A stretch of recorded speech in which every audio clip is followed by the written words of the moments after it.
বিসমিল্লাহির রহমানির রহিম। আজকে পড়ানো হবে আপনাদেরকে কলকলা। কলকলা সাকিন, এক জবর এক জের এক পেশ, দুই জবর দুই জের দুই পেশ, তানবিন হরকত সাকিন কলকলা। আজকে একটা দুইটা তিনটা চারটা জিনিস একসাথে হবে, যেগুলো আপনারা ইতিপূর্বে পড়েছিলেন। এগুলো সব আজকে একসাথে করার চেষ্টা করেছি আমি। তাহলে দেখুন, কলকলা হরফ বলেছিলাম কয়টা? 5টা। একটা হচ্ছে বা, জিম, দাল, ত, কফ বা কফ, ত, বা, জিম, দাল একসাথে কুতুবুজ্জাদ্দিন। এই 5টা অক্ষরের মধ্যে যখন জজম হবে, সাকিন হবে, তখন এগুলা আপন আপন মাখরাজ থেকে একটু মেতে উচ্চারিত হবে, অর্থাৎ অর্ধেক জবরের মতো উচ্চারিত হবে। যেমন আবে, হামজা বা জবর আবে, হামজা জিম জবর আজে, হামজা দাল জবর আদে, হামজা ত জবর আত, হামজা কফ জবর আক। তাহলে এগুলা বাক্যের মধ্যে যখন আসবে তখন দেখুন এগুলার উদাহরণ কিভাবে হয়। দুটা বায়ের উদাহরণ, দুইটা জিমের উদাহরণ, দুইটা দালের উদাহরণ, দুইটা ত, দুইটা কফ উদাহরণ দিচ্ছি আমি, লক্ষ্য করুন। আবে সর, হামজা বা জবর আবে, সদ জবর স, র জবর র, আবে সর। দদ বা জবর দবে, হা আলিফ দুই জবর হান, দবে হান।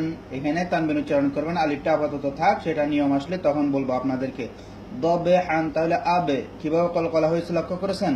আবে সর, দবে হান, দবে। বাটা কিভাবে কলকলা হয়েছে? দবে হান। তারপর জিমের কলকলা লক্ষ্য করুন। আজে মার, আজে, আজে, হামজা জিম জবর আজে, মিম জবর মা, র জবর র, আজে মার। হামজা জিম জবর আজে, র আলিফ দুই জবর রন, আজে রন। কিভাবে কলকলা হয়েছে লক্ষ্য করুন। আজে, আজে রন।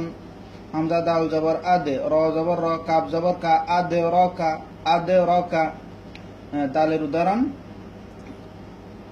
কব দাল জবর কদে, হা আলিফ দুই জবর হান, কদে হান, কদে, কদে। কলকলা লক্ষ্য করছেন? কদে হান।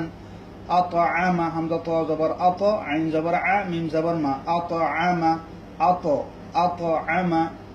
বা ত জবর বাত, শিন আলিফ দুই জবর শান, বাত শান, বাত। তো লক্ষ্য করেছেন কিভাবে হয়েছে? বাত শান। হামজা কব জবর আক, বা জবর বা, র জবর র, আক বা র, আক, আক, আক বা র। নুন কব জবর নাক, আইন আলিফ দুই জবর আন, নাক আন, নাক, নাক আন। তাহলে এটা গেল কলকলার উদাহরণ। এটা হচ্ছে জজম এবং জবজের পেশ এবং দুই জবর দুই জের দুই পেশের উদাহরণ। এখানে কলকলা নেই, একটা হরফ এখানে কলকলা নেই, আপনারা লক্ষ্য করুন। আমি পড়তেছি, আমি অডিওর মধ্যে ভালো বানান করে দেব। এখানে বানান করলে ভিডিও লম্বা হয়ে যাবে, তাই বানান করতেছি না। ইহদি, এগুলো একদম সহজ, আপনারা এগুলো একটু ভালোভাবে প্র্যাকটিস করবেন। আজকে আপনাদেরকে কম দিয়েছি পড়া, আপনারা যেন এগুলো প্র্যাকটিস করে নিতে পারেন। হামজা হাজের ইহ, দাল জের দি, ইহদি। হামজা গিয়ে হাকে ধরছে, হামজার মধ্যে জের হলে ই, হামজা জের ই যাই হাকে ধরলে ইহ। দালের মধ্যে জের হলে দি, জবর হলে দা, পেশ হলে দু, তাহলে এখানে জের, এখানে হবে দি, ইহদি। বাদু, বা আইন জবর বা, দাল পেশ দু, বাদু।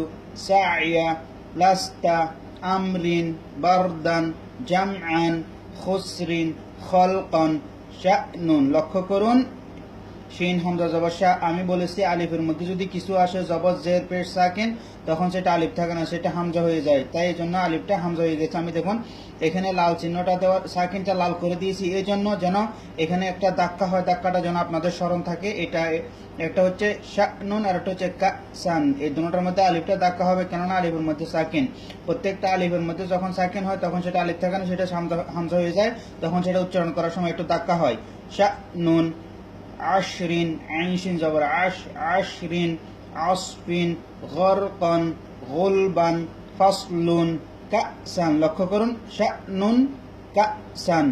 কাফ হামজা জবর কা, সিন আলিফ দুই জবর সান, কাসান। লাগওয়ান, মিসকুন, নাখলান, নাশতন। এভাবে আপনারা এগুলো ভালোভাবে প্র্যাকটিস করবেন, কারণ এগুলো আপনারা যদি যত বেশি প্র্যাকটিস করতে পারেন ততই আপনাদের উপকার আসবে এবং সামনে আপনাদের কষ্ট কমে যাবে। আল্লাহ আপনাদের সবাইকে আল্লাহ তাআলা তৌফিক দান করুন, যেন প্রতিদিন সুন্দরভাবে পড়াশোনাতে পারেন। আল্লাহ আপনাদেরকে সেই তৌফিক দান করুন। আমিন। আসসালামু আলাইকুম ওয়া রাহমাতুল্লাহ।